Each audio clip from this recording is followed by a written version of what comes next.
Good morning, everyone.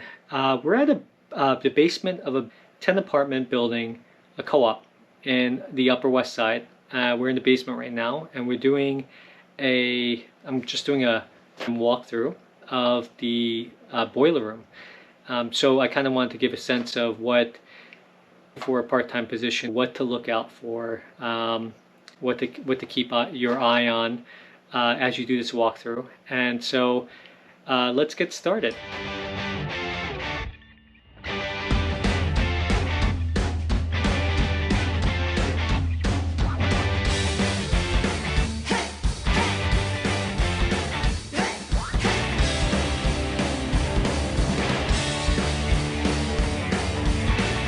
So basically, in a 10-unit building, the boiler is going to be, small because it's only servicing 10 apartments here, and things might be a little bit close together, stacked together, versus a building, a large building with many apartments. Usually, those buildings have much more space that they use to build out the boiler. But in a space like this, where you have it's relatively small building, and as more and more things get modded on or fit onto a boiler as the years go by, either by code, it's required by the city, or because of the needs of the building, you're going to have the space become pretty cramped. So I just took a look in there right now and saw that things were a little bit messy, untidy, and a little bit cramped. It seems like also they modded the boiler in a way that I'm a little bit confused as to how the pipings run. So basically, what you want to do is, if you're a porter or a beginner, a super that's starting out in a building like this, leave the boiler maintenance to the professionals. But there's probably some basic maintenance that you can do for yourself, and it kind of ups your value in the eyes of the building, and it takes care of your one of the things that supers are hired for is to just maintain the boiler, right? Not to fix it. I put my mask back on because Joe's here. Joe's here. I'm here with Mr. Joe Lopez, who's a board member, and he's also one of the amazing members of the building who's always collaborating with the part-time super to help the building work smoother and better. And it's always great to have building members who care about the building, and who is able to help the super collaborate on projects and making sure that the building runs smoothly. There's certain minimal things that you should know about a boiler. You don't have to look into fixing anything, but you should understand the concepts of a boiler, and you should know what to do to minimally maintain a boiler throughout the year. And you should also know what to do in case of an emergency. I think that's the most important thing. So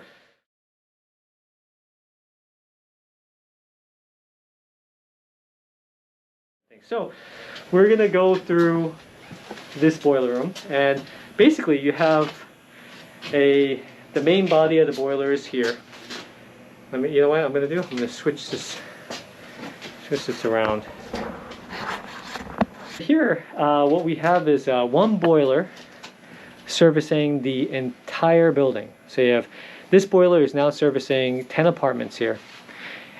If any one of them, if this boiler fails, it breaks down, then all 10 apartments will have a problem. And in this case, you also have a water heater here that is connected. So if the boiler breaks down, you have no hot water either. So there's your hot water tank that generally stores the hot water, but it's being heated through the main boiler. Okay, so and you see this is a steam boiler, and 502 is a water boiler system, right? But over here, a hydronic system. This is a steam-based system. So the steam is being generated, and it pretty much goes up through these headers and out into the apartments. So how do you minimally maintain a boiler? Basically, when you maintain a boiler, you want to make sure that you're cleaning out the sediments inside the boiler, and this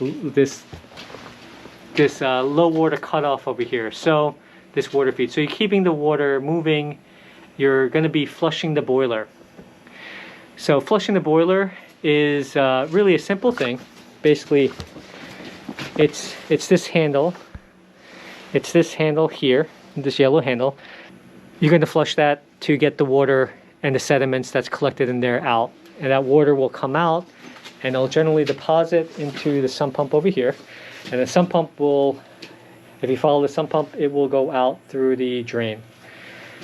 That's probably the most important thing that you have to do on a weekly basis, making sure that the sediments don't settle and accumulate and clog the system. So this is the low water cutoff over here, the McDonnell Miller, and there's an automatic feed right up here. That's your water feed.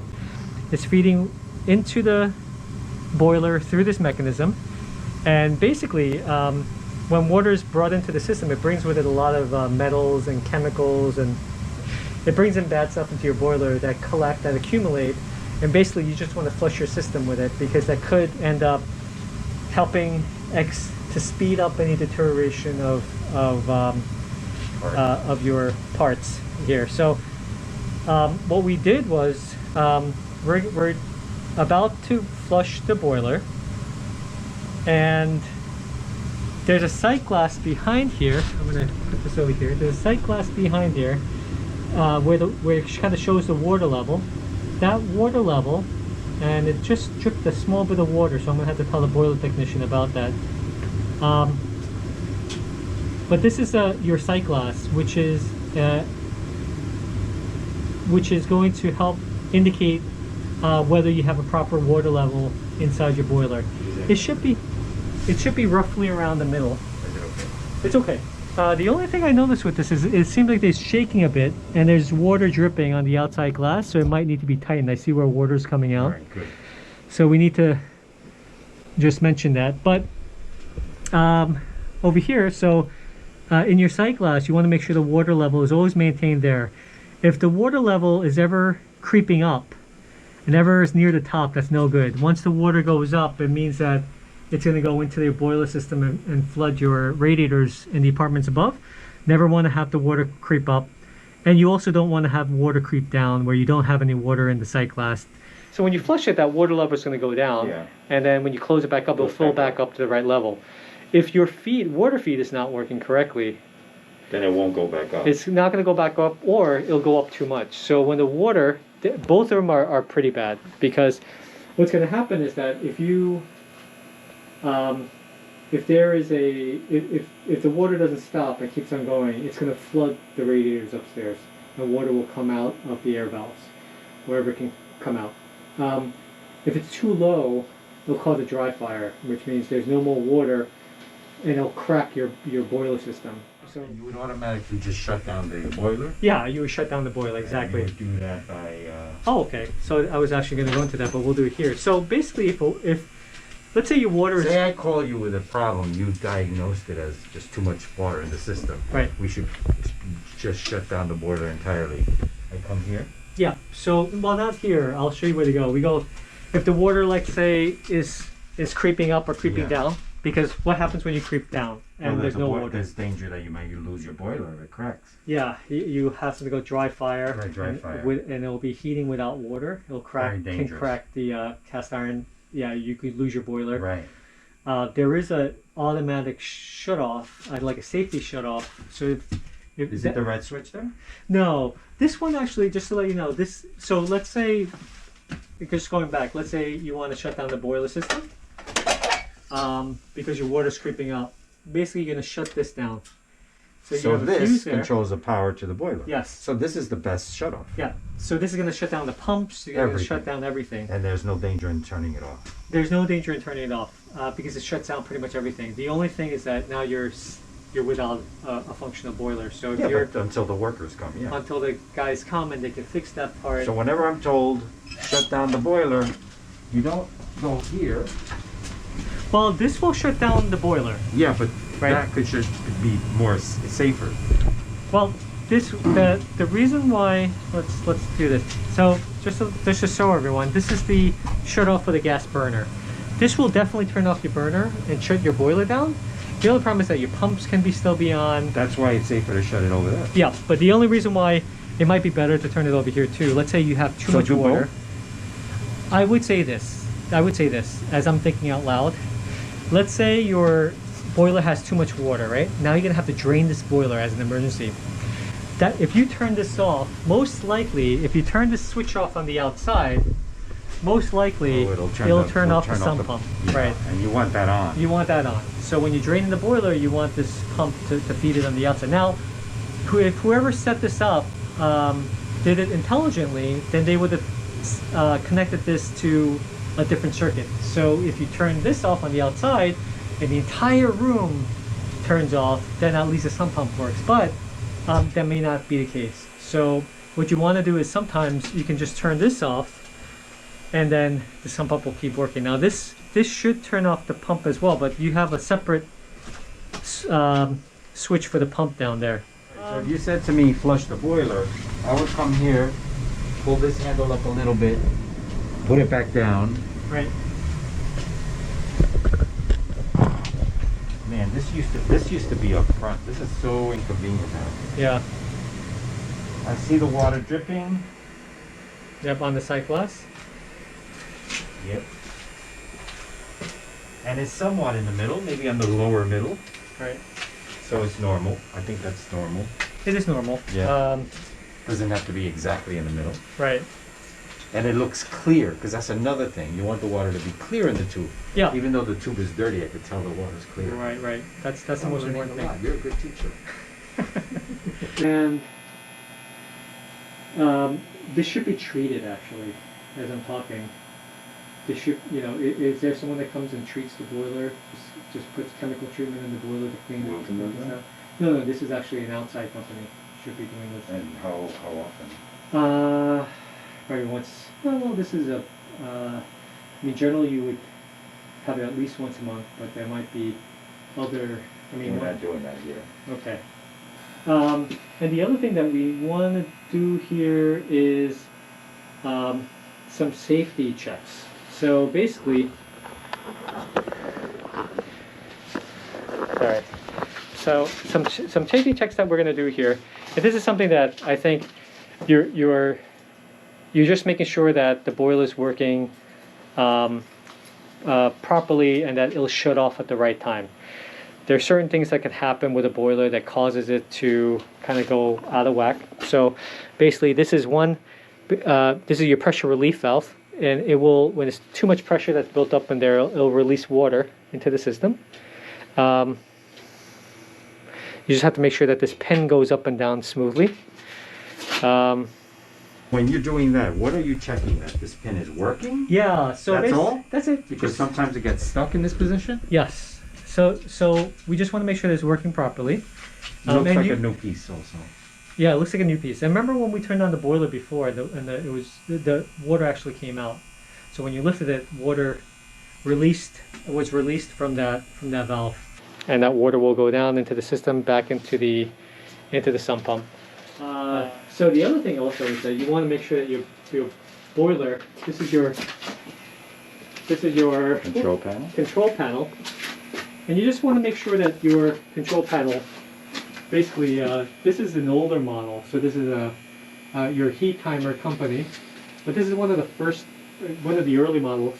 But if it's still working, it's great. The only thing is that if it breaks down, these parts are hard to get, and they don't carry them. So if you can't find a technician who happens to carry those parts, you have to just replace this, upgrade this with a new one, and they're quite pricey. It can be a couple thousands of dollars. So good thing that this is working, but basically... Should we ask the house plumber if he has the parts for that, just to be curious? No, usually, because there's so many parts, you're talking about different parts, mechanisms inside. Right. Sometimes you might be lucky to have a plumber or a technician who has old whole things that they don't throw out. Things that just... That's what I mean, to ask him if... Yeah, to see, and then they could pull parts off of there. You might even buy it from him or keep him on the side. Right. That's actually a great thing. Yeah, a great way to keep... Yeah, that's how they have the Cuban cars running the way they do from the 1950s. salvage the salvage the old parts. the old parts. Okay. So you should know how to maintain the boiler. So I'm going to bring the camera around here, and so basically, in this old system, it's pretty apparent. You have a summer, winter here, which is we're in winter, so we keep it on winter until May 30th.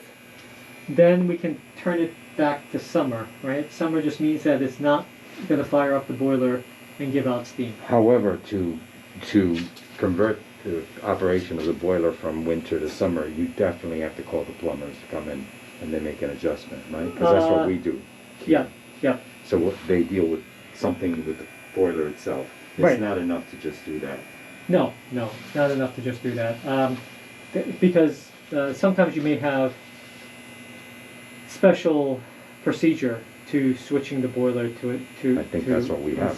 Yeah, summer to winter. So over here, we're going to switch this back in summertime. So the basic lights here is that weather calls for heat, turns red. So that means the boiler should be running at that time, which means that the heat is being called because it's too cold outside, and it needs heat inside the building. Heat circulation establishes that it's reached the threshold temperature that you set for the system. So once it reaches, let's say 69 or 70, it'll stop running and it'll indicate that it's established. So it'll be kicking in and out. I'm sorry? It'll be kicking in and out Yeah. as the temperature drops. At the temperature, so the lights will switch from switch statuses. Yeah. Then you have your day thermostat. This is where you set the thermostat for the day. This is where you set it for the night on the other side. These are your basic settings for the boiler that keep your boiler that lets your boiler know when to turn on and off. So I'll tell you over here where it's 60 degrees, it will say the boiler will turn on when during the day it reaches below 60. The boiler will turn on. Over here where it says 55 for the night setting, which is a little high because it's generally 40 something degrees, it will say that the boiler will turn on at night when it reaches when the temperature is below 55. So can we lower it to 50? We can lower it to 50. Yeah. Sure. Because it's been pretty hot at night. Okay, so we can change it to 50 because basically what you're saying is that you're telling the boiler to wait 5 more degrees until it gets colder before it turns on the boiler, right? And the difference between day and night is going to be this middle thing, and this is something that I wouldn't touch. No. But basically, when you turn this, you're setting when the night is and when the day is. Because right now you say day, but you don't know what time it starts. Night, you don't know what time it starts. So that's constant. You don't need to change that. You don't need to change that Right. unless you're deciding that your night's going to be a different period than. So that's that's rarely touched. Right. So because your night is generally from 10 p.m. to 6 a.m. and then it becomes day. So let's say someone's like, I don't want my heat to stop, or let's say I want my day setting to go into 11 p.m. Then you would do it from here. So it is actually you are actually able to adjust that, but you don't want to. Yeah. So we have the heat adjustment here. So heat adjustment, you have 2 knobs, one on top of the other. So you have one knob over here, one knob in the back, and basically what that knob does is these letters pertain. The higher in the letters you go, the hotter it is, the hotter the output.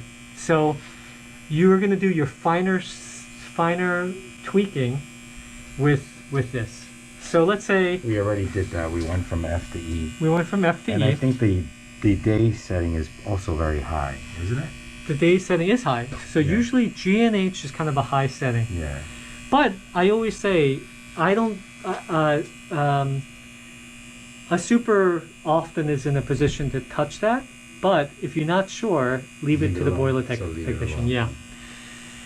We're basically getting more heat at night than during the day, so we should leave it alone now. Okay, so let's leave the heat by there, and then we'll leave the That's fine. the night. We'll turn down the night just a bit, which we did, already. right? And I think that's and there's other stuff here like this heat system sensor, night thermostat temperature over here, but generally you don't want to mess with anything. Yeah. Unless you know for sure, yeah. And this training session is meant mostly for part-time supers who are just starting out at the building. Just know that you're supposed to do this, but if you're not familiar with it, talk to someone. Probably the best candidate is the boiler technician first. But what we are going to do is one thing that is here, which I use for a lot of troubleshooting, is this automatic to manual, which means that even if the heat circulation is established here, and there's no need for the boiler to call for heat, I can still force it to come on, right? So when you press this, the boiler should come on. If it doesn't come on, there's a problem.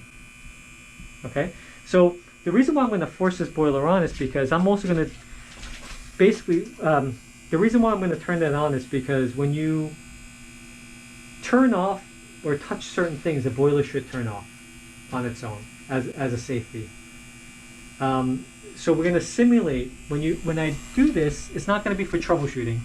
It's only going to be for testing whether these safety components work. This should be something that the super does on a, on a regular basis. It should be done, according to this paper, once per week. So let's do it. Let's turn this on. The boiler should turn on.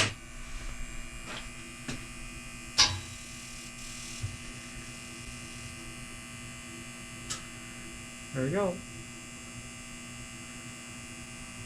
The only time it doesn't turn on is if there's a pressure, if it's too much pressure already and the boiler is forced to turn off. There may be other safety things that keep the boiler off, but in general, it should turn on. So the boiler just turned on, and we'll just wait till it kind of builds up. And the boiler should turn off when you flush the boiler, which is something that we did before. Turn off when you flush the boiler. Yeah, it should trigger off as a safety.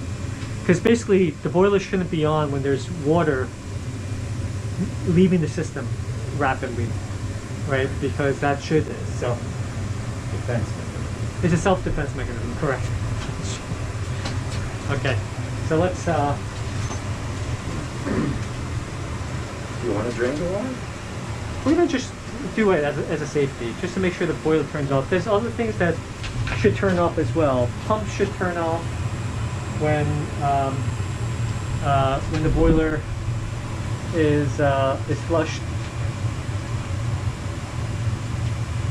Can you look at a boiler and tell if it's got some years left in it, or if it's in dying, or? I think it's hard to tell for an average super, especially a super that's beginning. But It's more by the behavior. But it's more by the behavior, and I would say in this case you definitely want to ask the technician, the boiler technician, to come in. So it's boiling. Right now it's firing up the water, and Does this affect the temperature of the water in here?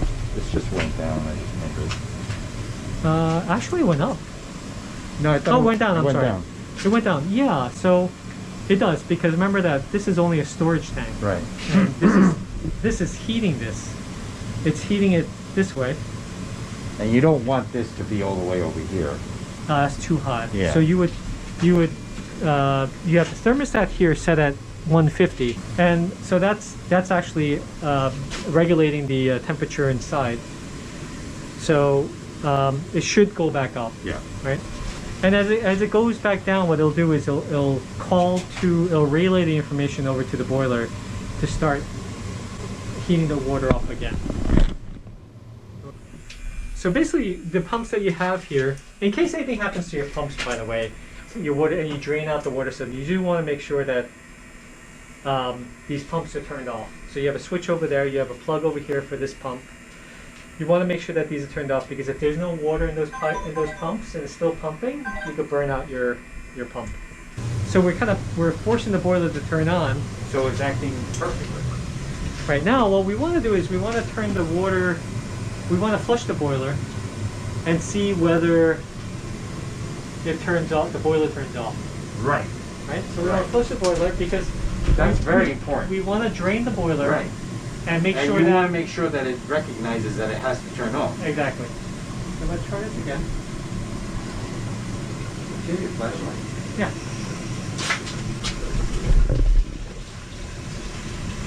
This goes on a bike. I love it. pump. Maybe. Oh, my bad, yeah. Actually, I guess I put it in here. Ta-da! You want to look at this water?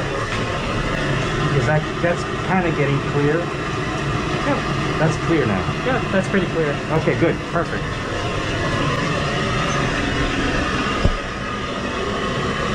Let me look at the tube.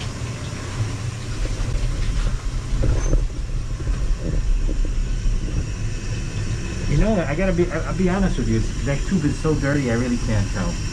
You have a more professional eye. Okay. No, it's fine. It's at the right level. It's at the right level. I think I see it, but So you kind of felt the It's water very feed's creamy. working. You have an automatic water feed that is feeding water into the boiler. When that water goes down, it keeps it at that same level. The boiler did turn off because I don't hear the flames anymore. So we went through flushing the boiler. right. We went through Turn the emergency, boiler off. how to turn the boiler off, and you have a switch outside the right on the boiler itself. This is the turn off of the burner, but by turning that one off, you might be inadvertently turning off your pump. So Right. For the moment, it's best to use this button. Yeah, for the moment, it's probably best to use that button. I'm trying to think of what other reasons. Sometimes you want to do it because just to make sure that everything is off. You know, if let's say You there's wanna a do what? Hit that, no, hit that button. hit that one, just to make sure that everything in the boiler room is off. There might be an instance where you just want to turn everything off. It may also be because if this thing is still working, it may be. There may be instances where you may want the brain. This is your brain, and your boiler off at the same time. So these are all questions that maybe you could jot down when the boiler guys come to find out if that in fact turns off the pump. You know, The we water on the- we on could the- actually do it now. I mean, what yes, now? yes. You could technically just turn it off, fill the boiler, and see what happens. I But, don't know. okay. This is like Okay. you have an issue that's outstanding, and I don't want to add it to it. Yeah.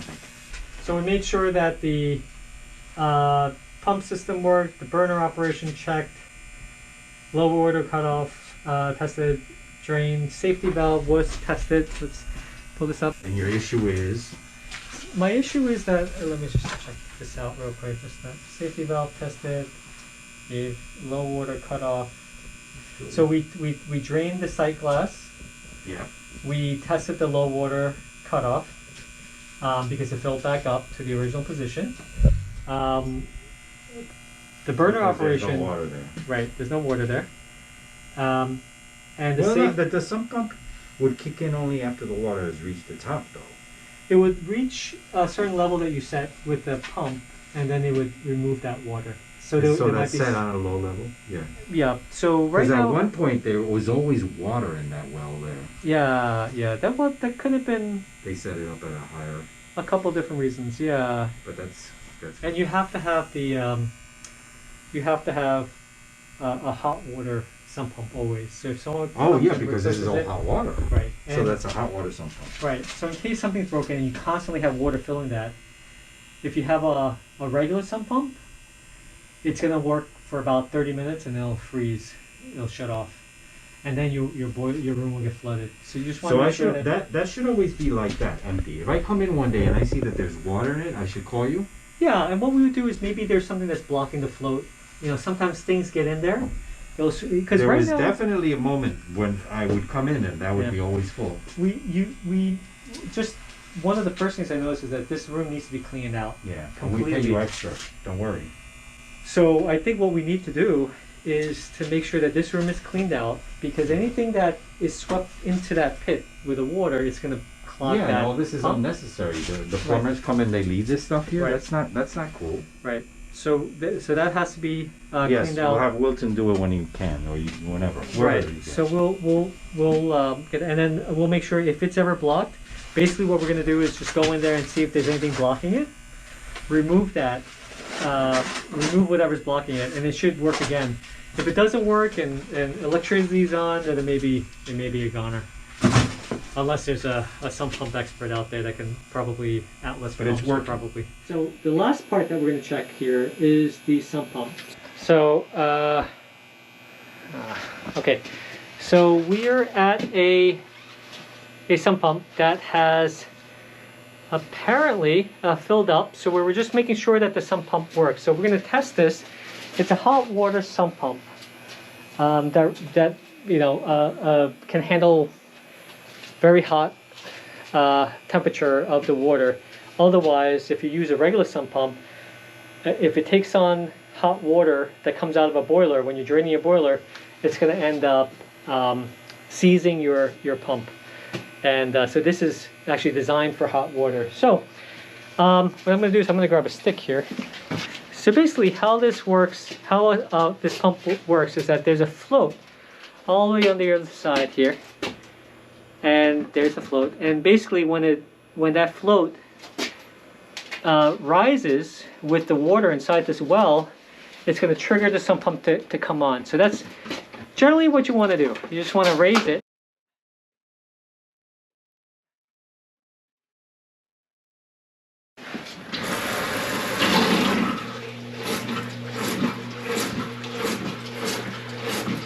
There we go. So the water has to be this high in order for it to be triggered. So the water's not high enough to trigger the sump pump. So that's one of the reasons why you've seen the water here all this time.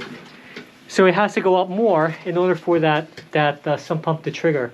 And the reason why they have do that is that, well, the purpose is to collect more water in that well before it starts to pump. Yeah, before it gets activated. And the super's job is to just test that to make sure it's working properly. There's nothing blocking that water. There's no, you know, sometimes like glue traps can go in there and clog that sump pump. So you just want to make sure that sump pump is free and clear of these obstructions so that the sump pump works correctly. And the reason why you saw the water down, the level down, is most likely because it evaporated with the heat, the hot room. And water just eventually evaporated, and whenever you come in here, you just turn it on for a few seconds, so you're not going to fill up the well like we did. You're going to flush the boiler for a few seconds. So, okay. So thank you, Joe. Thank you. Okay. There you go. Thank you, Joe. All right.